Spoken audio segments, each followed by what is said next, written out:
নমস্কার, স্বাগতম ডক্টর সুব্রত হালদারের অফিসিয়াল চ্যানেলে। আমি PhD in psychotherapy and counselling এবং আপনার জিপলিটিক্যাল বিশ্লেষক। আজ আমরা আলোচনা করব একটি গুরুত্বপূর্ণ বিষয়, ভারত-পাকিস্তান উত্তেজনা এবং সিরক্রিক ফ্ল্যাশ পয়েন্ট। কেন এটি দক্ষিণ এশিয়ার ভবিষ্যতের জন্য গুরুত্বপূর্ণ?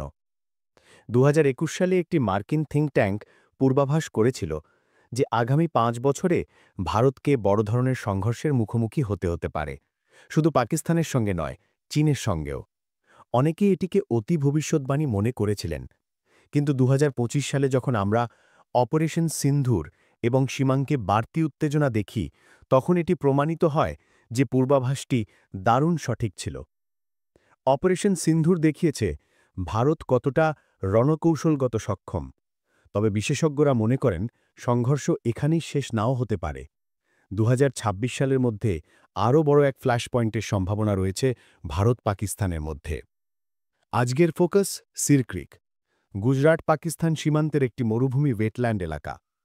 পাকিস্তান ১৯৫৮ সাল থেকে এই এলাকা দাবি করছে, আর ২০১৯ সালে তারা একটি নতুন ম্যাপ প্রকাশ করে জুনাগড় এবং সিরক্রিকও তাদের ভূখণ্ড হিসেবে দেখায়। এটা স্পষ্ট করে যে ভারত-পাকিস্তান বিবাদ কেবল কাশ্মীরের নয়। সিরক্রিক কৌশলগতভাবে গুরুত্বপূর্ণ। এটি পাকিস্তানের আর্থিক রাজধানী করাচি থেকে মাত্র ২০০ কিমি দূরে।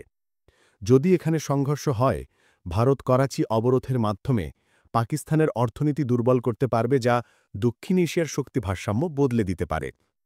ভারতীয় প্রতিরক্ষামন্ত্রী রাজনাথ সিং সম্প্রতি পাকিস্তানকে সতর্ক করেছেন সিরক্রিকের কাছে সামরিক প্রস্তুতি নিয়ে।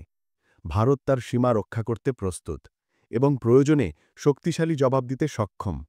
এতে ইন্ডিয়ান নেভি এবং S-400 এয়ার ডিফেন্স সিস্টেম ব্যবহার করে অঞ্চলকে নিরাপদ করা যেতে পারে। ইতিহাস দেখায় ১৯৬৫ সালের যুদ্ধে ভারতীয় সেনারা লাহোর পর্যন্ত পৌঁছানোর সক্ষমতা দেখিয়েছিল। আজ সিরক্রিকের সংঘর্ষ পাকিস্তানের অর্থনৈতিক কেন্দ্র করাচির কাছে হওয়ায় আরও কৌশলগত প্রভাব ফেলতে পারে। কিন্তু বিশ্বের জন্য এটি কেন গুরুত্বপূর্ণ? কারণ জিওপলিটিক সংঘাতের প্রভাব বাণিজ্য, স্থিতিশীলতা, প্রতিরক্ষা চুক্তি এবং বৈশ্বিক বাজারে পড়ে। পাকিস্তানের তুরস্ক এবং চীনের সঙ্গে প্রতিরক্ষা সহযোগিতা এই নির্দেশ দেয় যে যে কোনো উত্তেজনা দ্রুত বৃদ্ধি পেতে পারে, এবং ভারতের জন্য এটি শুধু প্রতিরক্ষা নয়, এটি কৌশলগত স্বার্থ রক্ষা এবং আঞ্চলিক প্রভাব বজায় রাখার প্রশ্ন। তাহলে দক্ষিণ এশিয়ার ভবিষ্যতের জন্য এটি মানে কি? বিশেষজ্ঞরা বলছেন আগামী কয়েক বছরে সিরক্রিক এবং গুজরাটের পশ্চিম ফ্রন্ট হবে ভারত-পাকিস্তান সংঘর্ষের মূল কেন্দ্র। এই ধরনের বিশ্লেষণ বোঝা গুরুত্বপূর্ণ, শুধুমাত্র নীতি নির্ধারক নয়, সাধারণ মানুষ ও আন্তর্জাতিক পর্যবেক্ষকদেরও।